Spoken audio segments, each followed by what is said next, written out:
வணக்கம் அன்பான சொந்தங்களே. நறுக்கென்று 4 வார்த்தை உங்களுடன் நகுலா சிவநாதன். இன்றைக்கு நாங்கள் என்ன பார்க்க போறோம்னா, இந்த சின்ன சின்ன உயிரினங்கள் காட்டுகின்ற ஒரு புதிய வாழ்க்கையை பார்க்கின்றோம். அது எப்படி என்றால், அதாவது உயிரினங்களும் அவர்களுடைய வாழ்க்கையும் எங்களுக்கு கற்றுத்தருகின்ற பாடம். அண்மையிலே நான் ஒரு காட்டு பக்கமாக சென்று கொண்டிருந்தேன். அங்கு பார்க்கும்போது திடீரென மழை வந்து விட்டது. அந்த மழைக்கு ஒரு இடத்தில் நான் ஒதுங்கி இருந்தேன். அந்த மரத்தின் கீழ் ஒரு மரத்தின் கீழ் நான் இருக்கும்போது அந்த மரத்துக்கு கிட்ட பார்த்தால் எறும்புகள் ஒழுங்காக சென்று கொண்டிருந்தது. அந்த எறும்புகள் செல்லுகின்ற அந்த பாதையை பார்க்க மிகவும் கவலையாக அந்த இருந்தது. அதாவது ஒரு மண் பாதை கூடாகத்தான். ஆனால் ஆச்சரியமான பல நிகழ்வுகளை நான் பார்த்தேன். அதில் உணவை எடுத்துக்கொண்டு ஒன்றன் பின் ஒன்றாக ஒழுங்காக சென்று கொண்டிருப்பதை பார்க்கும்போது, ஆகா, என்ன ஒழுங்கு முறைகளை அவர்கள் கற்றுத்தாரார்கள் என்றது நாங்கள் நினைத்துக்கொள்வோம். நிச்சயம் ஒவ்வொரு மனிதனுடைய முயற்சியும் தான் அந்த அறுவடை ஆகின்றதை நாங்கள் பார்க்கின்றோம். அவர்கள் ஒவ்வொன்றாக ஒவ்வொரு உணவுகளை தூக்கி தூக்கி கொண்டு போய் தங்களுடைய கூட்டுக்குள் கொண்டு வந்து சேர்க்கின்றார்கள். ஆகவே ஓய்வான காலத்தில் அவற்றை உண்ணக்கூடியதாக செய்யக்கூடிய காலங்களில் செய்து அவற்றை எடுத்துக்கொண்டு வருகிறார்கள். அவர்கள் எதை உழைத்து எடுத்துக்கொண்டு வாரார்களோ, ஆனால் தங்களோட வாழ்க்கையை தாங்களே பார்த்து கொள்ளக்கூடிய ஒரு பக்குவம் அவர்களுக்கு இருக்கின்றது.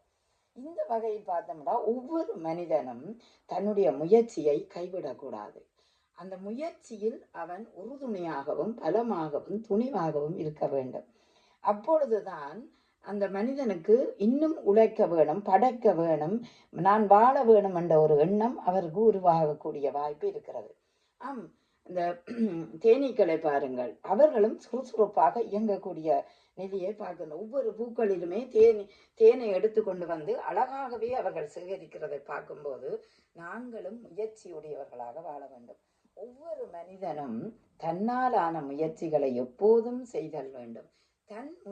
தன் முனைப்பும் தன் நம்பிக்கையும் தான் ஒருவனுக்கு பலமாகிறது. யானையின் பலம் தும்பிக்கையில் என்று சொல்றார்கள். மனிதனின் பலம் நம்பிக்கையில். அவை நம்பிக்கையோடு வாழ்வை நீங்கள் நகர்த்த வேண்டும் என்றால் நம்பிக்கை கொடுக்கின்ற செயல்களில் நீங்கள் ஈடுபட வேண்டும். அதாவது முயற்சியை முழுமனதாக நீங்கள் எடுக்க வேண்டும். எந்த வேலை செய்தாலும் அதில் சறுக்கல்கள் மற்ற சவால்கள் அவற்றையெல்லாம் தாண்டி நீங்கள் செய்யும் போதுதான் அந்த வேலையை நீங்கள் அழகாக செழிப்பாக இன்னும் சிறப்பாக செய்யக்கூடியதாக இருக்கும். இந்த வகையில் உண்மையிலேயே முயற்சி என்பது முழுமனதாக்கப்படுகிறது. அந்த முயற்சியை தரக்கூடியது. அது அந்த முயற்சியை ஒவ்வொரு நாளும் செய்யும் போது எங்களுக்கு பயிற்சியாகும். பின்னர் அது முயற்சி, அந்த பயிற்சி பிறகு எங்களுக்கு முயற்சியை தரும். ஆனபடியால் எல்லா மனிதர்களும் இயங்கு என்று இயற்கை சொல்கிறதல்லவா. பூமி சுழல்கிறது, சூரியன் உதிக்கிறது, காற்று வீசுகிறது, இவையெல்லாம் விடாமல் தங்கள் கடமைகளை செய்கின்றன. மனிதனாகிய நாங்கள் மட்டும் ஏன் இருக்கிறோம்? நாங்களும் இயங்க வேண்டும் என்பதை இந்த உயிரினங்கள், இயற்கை எல்லாம் காட்டி தருகிறது. அவை எப்போதும் இயங்கிக் கொண்டிருங்கள். அந்த இயக்கம் உங்களுக்கு எப்போதும் உறுதுணையாக இருக்கும். உங்கள் உடல் வலு, ஆயுள், ஆரோக்கியம் அத்தனையிலும் நீங்கள் சிறந்து விளங்குவீர்கள். ஆகவே முயற்சியோடு வாழ்வோமா. நன்றி, வணக்கம்.